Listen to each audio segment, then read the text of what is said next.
Po, tayo po ay patuloy sa gawain ito, Bible study. Sa Matthew chapter, naririnig niyo po ba ako? Yes po, Pastor. Kasi malakas po yung ulan dito sa amin eh. Anyway, sa Mateo 1, po, sensya na po, nandito ako sa higaan ko dahil wala kagabi, tinira talaga ako ng kaaway. Matthew chapter 1 verses 1 and tapos magja-jump sa 12 and up to 16. Ito ang talaan ng mga ninuno ni Hesus Kristo na mula sa angkan ni David na mula naman sa lahi ni Abraham. And then, sa jump po tayo sa 12. Sa 12 po tayo. Uh,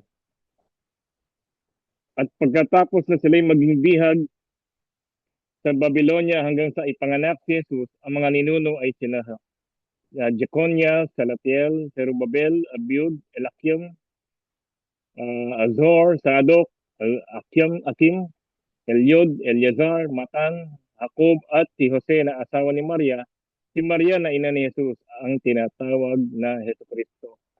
Pagpalain ng Diyos ang kanyang mga salita. Dahil sa ito po ay Bible study, uh, honestly speaking, konting patotoo lang po. Kagabi, tinira ko ng kaaway physically. At balak ko nga po magpapalit muna. Pero sabi ko, Lord, ano po ba yung message niyo sa akin? At alam niyo po, ito yung nabasa ko. Sabi ko, pinakita ng Panginoon how interesting the Bible. Yung kahit na puro mga pangalan lang, marami pong mga revelation ng Panginoon sa sa mga talaan ng mga ninuno ni Kristo. Sa verse 1, ito ang talaan ng mga ninuno ni Kristo na mula sa angkan ni David, na mula sa lahi ni Abraham. Tapos sa pagdating ng sa verse 12, pagkatapos na sila'y maging bihag, hindi po ba?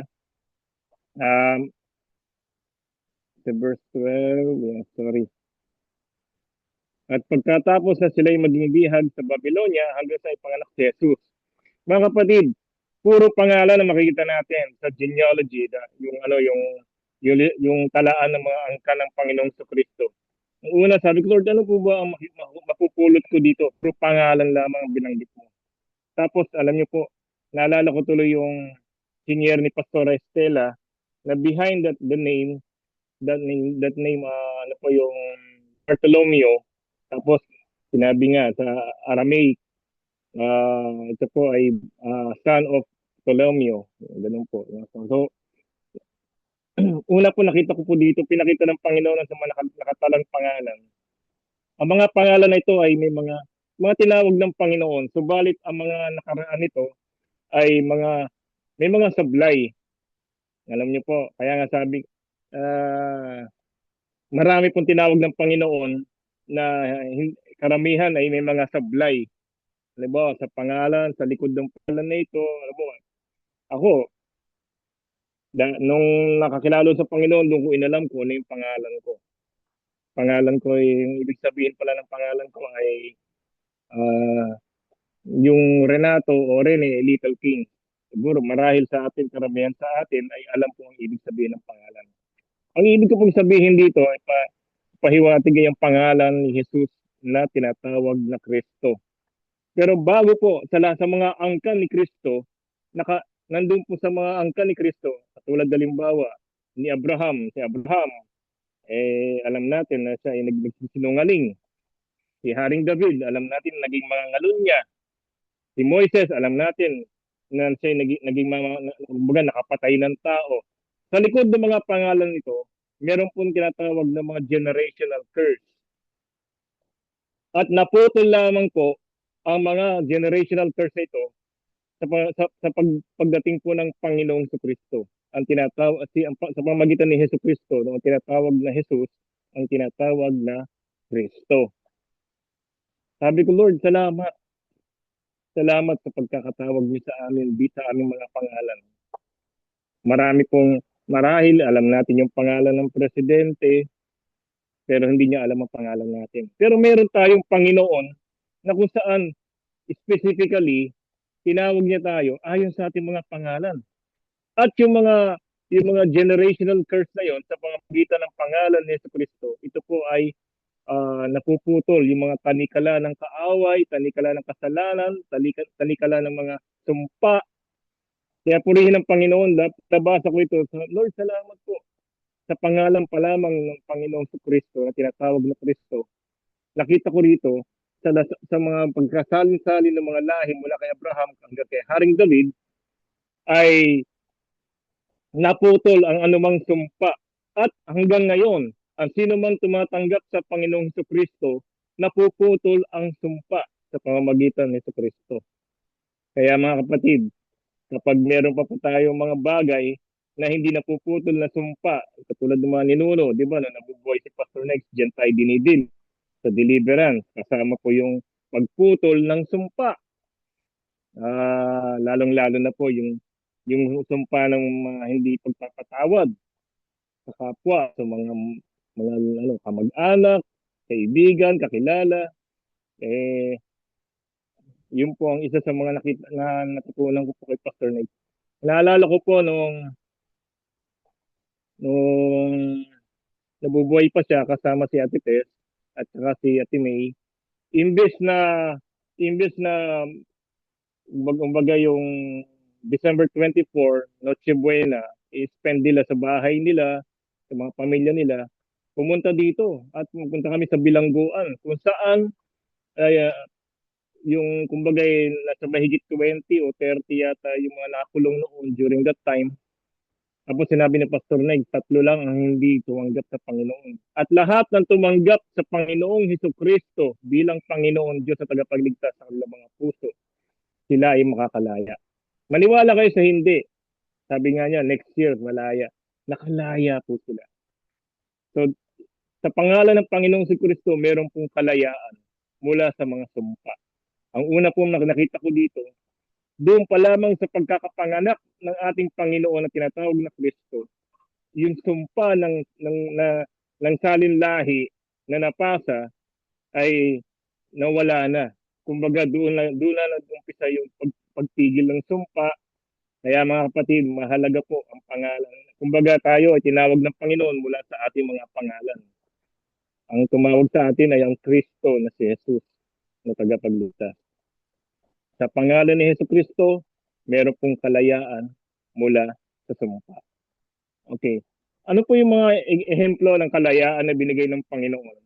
Makikita po natin sa Mateo 27, 15, mula sa 15, at sa mga susunod na versikulo. Nakaugalian ng gobernador na tuwing Paskwa ay magpalaya ng isang bilanggo na inihiling ng taong bayan.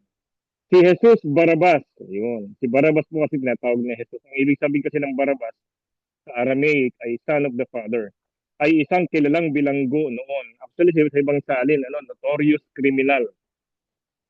Nang magkatipon ng mga tao ay tinanong sila ni Pilato, sino ibig ninyong palayain ko?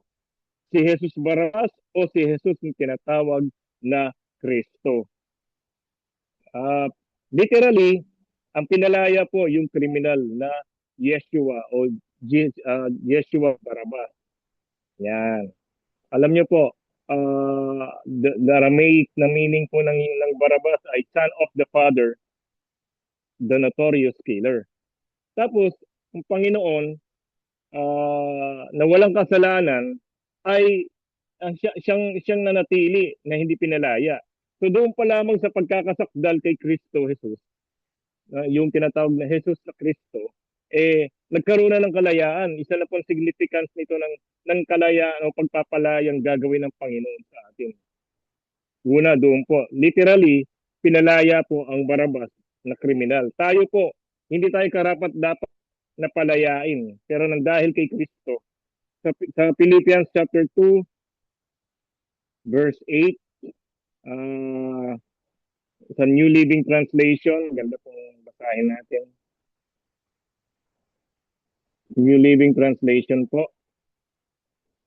Philippians chapter 2, verse 8.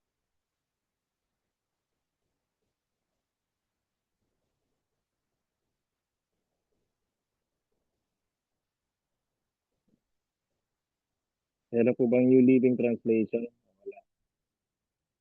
Sige. Maganda po kasi dito, sabi niya, He humbled himself in obedience to God and died a criminal's death on a cross. So, siya po ay namatay. Sabi niya, he died a criminal's death on a cross. Alam niyo mga kapatid, nung pinalaya yung Barabbas, which is ang ibig sabihin, son of the father, the notorious criminal, inari po, kumbaga, ang Panginoon ay namatay sa kamatayan ng tulad ng isang kriminal. So naging siya po ang sa pangalang Kristo, doon pa lamang nung nabubuhay siya, nagbigay na po siya ng demonstration of best example ng pagpapalaya. Una, doon sa binasa natin sa Matthew chapter 1, verse 1 at saka verses 12 to in the following verses, makikita po natin doon na pagdating kay Kristo, doon na nahinto yung talaan. Kasi pagkat merong kalayaan. So yung pong una nating mapupulot, may kalayaan sa pangalan ni Yesu Kristo. Tayo po ba'y nakalaya na? Kaya nga po pag nagpapatawad tayo ng makasalanan natin, specifically babanggitin natin. May biruan nga kami dyan eh. Kasi ako po, sa totoo lang po, kung yung tatay ko, binaril sa harapan ko, pinatay, kung alam ko lang yung pangalan, nung pumatay sa tatay ko mismo nung way back 1979. Kung alam ko lang yung pangalan ng tao na yun, na bumaril mismo sa harapan ko sa tatay ko sa ulo niya. Patatawarin ko siya mismo sa pangalan na yun. Dahil po, yung tinanggap natin na pangalang Hesus Kristo ang siyang unang naging kapatawaran natin at nagpatawad sa atin. Hindi po ba si Pastor Negs nung nabubuhay yan, lahat ang pinupuntahan namin, mga bilangguan man, sa ibang bansa man, lahat ang ministry ng pagpapatawad ang number 1 po na ministry ng GCM. Kaya nga po, sa pangalan ng Panginoon, meron pong kalayaan mula sa mga sumpa. Sumpa ng kaaway, sumpa ng kasalanan, sumpa ng karamdaman. Okay, makikita po natin sa Acts chapter 4 verse 12. Sa pangalan ni Jesucristo, merong kaligtasan. Sa aklat ng mga gawa, 4:12. Tingnan po natin.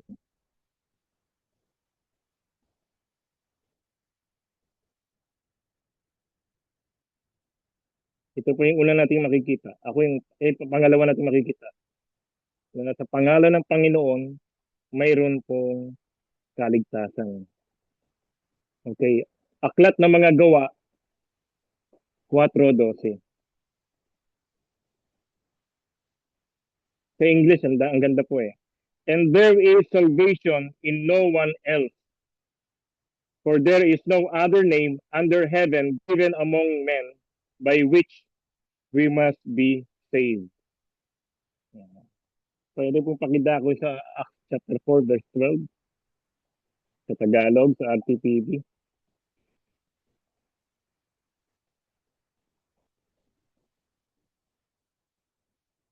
Verse 12 po yan. Sa kanya lamang matatagpuan ang kaligtasan sapagkat walang ibang pangalan ng sinumang tao sa buong mundo na ibinigay ng Diyos sa mga tao upang tayo ay maligtas.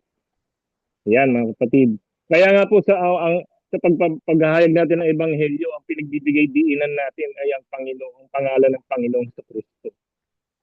Sapagkat walang ibang pangalan na ibinigay sa sulok ng langit, sa ibang salin, sa sulok ng langit, kundi ang pangalan ng Panginoong Hesus Kristo sa ikaliligtas ng tao. Kaya mga kapatid, una, ay meron pong kalayaan. Pangalawa, pinapakita po dito sa ating pinag-aaralan ay meron pong kaligtasan. Mahalaga po yun na ang kaligtasan ay sa tanging pangalan lamang. Kasi kami pong mag-asawa ay nung nag-umpisa kami sa ministry, kami ay sa mga tribo. At natatawa nga kami kasi nga may mga nananalangin na kung sino yung nagligtas sa kanila, kapahamakan, literally, yung pangalan nun, ang binabanggit nila, halimbawa sa pangalan ni Kapitan na ganito, sa pangalan ni ganito, nung nahayag na ang salita ng Diyos, ang ebanghelyo ng kaligtasan, doon nila nalaman na ang kaligtasan ay magmumula lamang sa isang pangalan, kundi ang pangalan ng Kristo. Kaya mga kapatid, sa pangalan ng Panginoong Kristo, merong kaligtasan. Kaya anuman ang pangalan natin, anuman ang nasa likod ng pangalan natin, ito po ay mabubura lahat kapag ang Panginoong Kristo. Kaya nga tinawag tayong Kristiyano. Kristiyano sa pamumuhay, Kristiyano sa pag-uugali, yun ang responsibilidad natin bilang uh, mga Kristiyano. Ngayon, sa ating pangangaral, wala rin tayong ibang pinangangaral kundi ang Panginoong Kristo.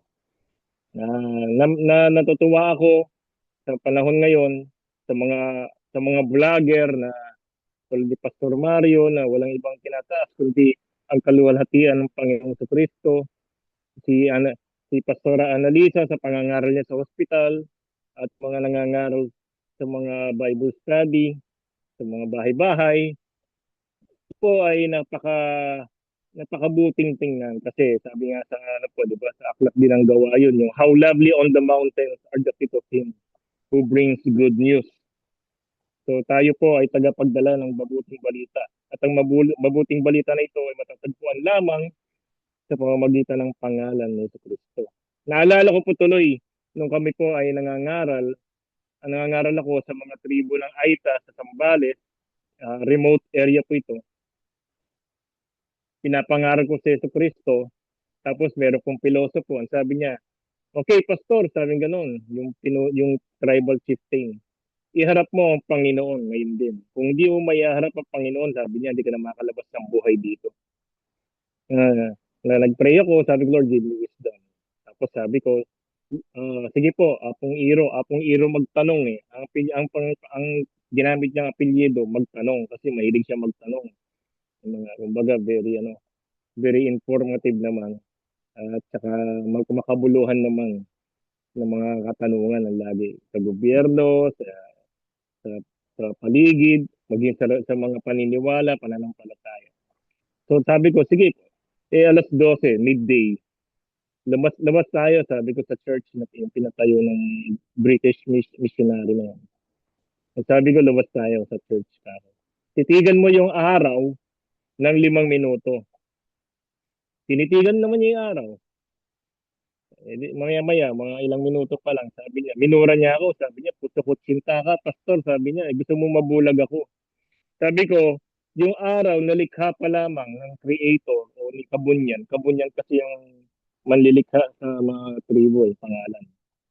Sabi ko, kung yung nilikha pa lamang creation ng creator, hindi mo na matitigan yung sinag ng araw ng 5 minuto.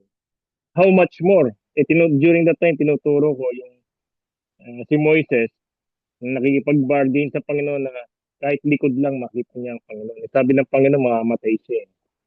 Kaya hinayaan ng Panginoon na makita yung likod. Sabi ko, yan, creation pa lang, isa sa mga creations ng manlilikha na si Kabunyan, hindi mo na matitigan na 5 minuto. How much more kapag yung manlilikha pa, kayang bang titigan? So dahil doon, siya po ay naging miyembro ng simbahan doon. So mga kapatid, mula noon, pinangaral na natin yung pangalan ng Panginoong Kristo. Itong Acts chapter 4 verse 12, na wala pong kaligtasan na binigay ang Panginoon, kundi sa pangalan lamang ng Panginoong Kristo. Pangatlo, last na lang po, pangatlo. Ang pangatlong bagay sa pangalan ni Kristo ay meron pong kagalingan. Kagabi po, sinumpong ako, ito po yung mensahe ng Panginoon sa akin. Isang bagay po tinuro ng Panginoon sa akin dito.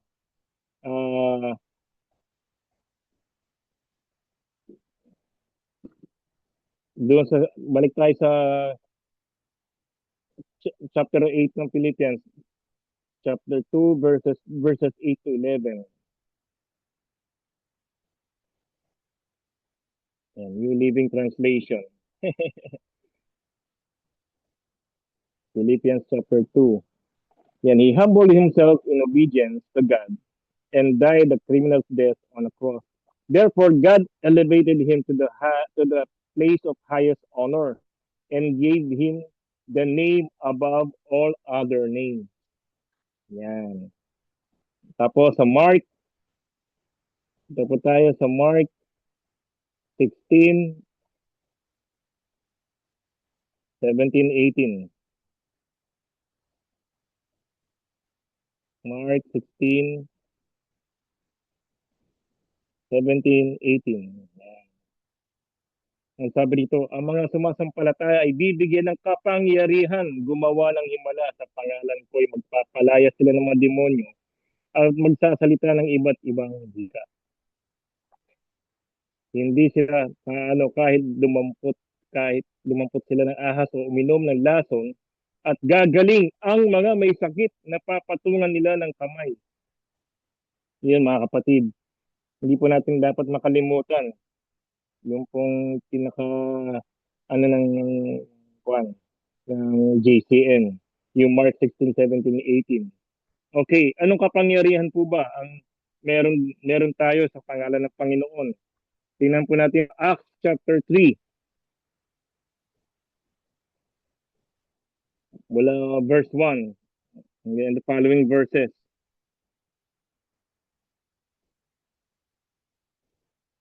Minsan nagpunta sina Pedro at Juan sa templo, alas 3 ng hapon noon, ang oras ng pananalangin. Sa pintuan ng templo na tinatawag na pintuang maganda, may isang lalaking lumpo. Mula pa nang ito'y isilang. Dinadala ito sa templo araw-araw upang mamalimos, okay, upang mamalimos sa mga taong pumapasok doon. Nang makita nito sina Pedro at Juan na papasok sa templo, siya'y humingi ng limos. Tinitigan siya ni Pedro at sinitigan siya ng dalawa at sinabi ni Pedro sa kanya, tingnan mo kami. Tumingin nga siya sa kanila sa pag-asang siya'y lilimusan. Ngunit sinabi ni Pedro, wala akong pilak o ginto, ngunit may iba akong ibibigay sa iyo. Sa pangalan ni Jesucristong taga Nazaret, tumayo ka at lumakad. Sa pamamagitan ng pangalan ni Jesucristo po, tayo po'y makakapagpagaling. Alam niyo po kagabi, talagang napuyat po yung asawa ko. Umiiyak ako, sabi ko, love. Tapos dinadaing ko, Lord, tulungan mo ako, ganun na idaing ko. Pero nung binabasa ko po ito, naalala ko yung binigay na pangalan ng Panginoon. Na ang pangalan, the name above all names, sa Philippians chapter 2 verse 9. No? Sabi po yan, siya po ay binigyan ng pangalan above all names, sabi po. Dahil dito, siya lubusan kinaas ng Diyos at binigay sa kanyang pangalan higit sa lahat ng pangalan. Alam niyo po, kapag tayo pala ay magbabanggit pangalan, specifically, halimbawa, pangalan ng sakit na meron sa isang tao. Lord, itong pangalan na ito po ay dapat nating pasukuin sa pangalan ni Jesucristo. Amen po ba, mga kapatid? Sa pangalan ni Jesucristo, lahat ng pangalan, kahit pangalan ng mga karamdaman specifically, kaya kailangan natin binabanggit kung ano yung diagnosis ng doktor sa isang may karamdaman, ito po ay specific nating dapat banggitin na ito ay dapat Kasi sabi, darating ang panahon na lahat ng pangalan ay luluhod sa pangalan ni Jesucristo. So, pati mga pangalan ng karamdaman sa atin, dapat daladala natin ang pangalan ni Jesucristo, maging sa makagalingan, sa pagpapagaling sa mga may sakit. Kailangan banggitin natin yung pangalan mismo ng karamdaman na specifically, tulad ng tinuro ni Pastor Estela, dun sa kay Bartolomeo, tinanong ng Panginoon, ano ang gusto mong gawin ko para sa iyo? Ang sagot niya, gusto ko pong makakita ang Panginoon. Kasi bulag siya eh. Ganon din po tayo. Kung meron po tayong mga karamdaman, halimbawa kidney failure, o chronic kidney disease, o heart disease, ako po, isa po sa mga nagsasuffer ako dati, nung December hanggang February, heart disease. Kaya hindi ako makatayo, ni umupo, hindi ko may upo yung sarili ko, naka-diaper lang po ako, dumating sa punto. Pero punihin ng Panginoon. Nung pinapractice ko na ito, heart disease, ikaw ay pinapasuko ko, pinapaluhod ko sa pangalan ng Panginoong Hesukristo. Ito pang huling check-up ko, talagang purihin ng Panginoon. Tinanggal ko lahat ng mga gamot ko sa heart disease. Ang sabi ng doktor sa 2D echo ko tsaka ECG, normal na raw po ang aking puso. Kaya mga kapatid, mahalaga po na tayo magpapagaling, mga papatungan natin ang ating kamay na may sakit, may karamdaman, banggitin natin ang karamdaman specifically at pasukuin natin lubusan sa pangalan ni Yesu Kristo na ating Panginoon at tagapagligtas. Kaya mga kapatid, maraming pong salamat sa gabing ito na ako po ay binigyan ng pagkakataon na maibahagi ang salita niya. Napakasarap po magmuni-muni ng salita ng Diyos. Nung una, wala akong parabagang puro pangalan naman to, puro pangalan naman to. Pero napakahalaga po ng huling pangalan na binanggit doon, ang pangalang Jesus na walang iba kundi ang Kristo. Kaya purihin ng Panginoon, mga ngayon sa pananalangin ko, sa mga may karamdaman. Kaya nga po, nabibless po ako sa mga, na-encourage ko po kayo. Ngayon ko lang po talaga na-appreciate ko, hindi po nangyari sa akin ito na magkasakit, na naka-stay lang sa bahay, sa higaan ko, yun nga, ang dami ko napupulot sa mga Bible study natin, ilang beses pa lang ako naka-attend dito sa online. Ang dami ko napupulot na tinuturo maging sa prayer meeting. Sabi nga Lord, isang araw, maging sa Asia Paga, maka-join ako. Yung kayanin ko na makagising ng ganong oras. Kasi nga talagang sa ngayon po, ang aking pagtulog ay wala pong kumbaga napaka-unpredictable po eh. May sampung po na hating gabi tapos makatulog ako 3 o'clock, 4 o'clock, gano'n na po. Pero puri ng Panginoon, tinuruan ako ng Panginoon na kung ano yung mga dapat kong gawin bilang Kristiyano, bilang bitbit ang pangalan niya. Doon dito ko nakita na sa pangalan ng Panginoon, meron pong tunay na kalayaan mula sa generational curse and generational bondages. Tapos sa pangalan ng Panginoon, meron pong kapangyarihan na tayo ay kung may karapatan na tayo magtawad, may kapangyarihan tayo kumbaga na magligtas sa pamamagitan ng paghahayag ng salita ng Diyos, katulad ng ginagawa natin sa mga Bible study, sa hospital ministry, pangangaral sa yung ginagawa nila Brother Bong, sa mga kabataan, nangangaral sa daan, talagang na-appreciate ko yun dahil sabi ko, at least yung Panginoong sa Kristo ay naihahayag na maraming mangyari kapag nakilala nila yung Kristo na si Jesus na ating Panginoon. At meron tayong kapangyarihan sa mga magitan ng Kristo Jesus. Wala tayong may bibigay mo pilak o ginto, pero ang may bibigay natin, ang pangalang Hesus Kristo o Jesus na siyang Kristo, na siyang tagapagligtas, ating Panginoon. Purihin po ang Panginoon sa kanyang mga salita. Tayo po'y manalangin. Maraming salamat, Panginoon, sa gabi ito na aming pinag-aralan. Napakasarap pong pagnilay-nilayin ng iyong mga salita mula po sa Mateo 1. Pinakita niyo na po ang kapangyarihan ng iyong salita. Sinabi mo, Lord, sa John chapter 1, the Word was with God, and the Word was God. In the beginning was the Word, and the Word was with God, and the Word was God. Panginoon, salamat po sa iyong salita. Wala pong mga salita mo na walang kabuluhan, lahat po ay may kabuluhan, Panginoon. Salamat po sa pangalang Hesus Kristo na ipinagkaloob mo sa amin. Bit-bit namin, dala-dala namin sa mga puso at namumutawi sa aming mga bibig. At patuloy namin iahayag, Panginoon, para sa kalayaan ng mga kaluluwa, ng mga kalayaan ng mga nakakulong sa tanikala ng kaaway, mga generational sin, generational curses, and generational bondages, Panginoon. Ganun din po, Lord, dahil sa iyong pangalan, Panginoon, ay kaligtasan. Kaligtasan, wala pong ibang binigay na kaliligtas sa katauhan kundi ang pangalan ng Kristo. At yung pangalan, Panginoon, kami po ay may authority magpalayas ng demonyo, ng espiritu ng mga demonyo. At kami po ay magpagaling sa pamamagitan ng pangalan ng mga may karamdaman, Panginoon. Kaya sa araw na ito, Panginoon, sa lahat na aming papanalangin, maging ang aming papanalangin na meron po mga na hindi namin mapatawad sa oras na ito, amin pong babanggitin ang kanilang pangalan, kung paano tinawag niyo kami sa iyong pangalan. Purihin ka, O Diyos. Purihin ka sa iyong salita. Purihin ka sa aming mga kapatid na narito sa Bible study, Panginoon. Sa mga nananalangin, na patuloy araw-araw, Panginoon. Purihin ka sa mga pastor namin, manggagawa, na tinawag mo, Panginoon, ayon sa aming mga pangalan. Sa kanyang mga pangalan, Panginoon. Salamat sa iyo po lahat ng kapatid sa tanging pangalan mo. Amen.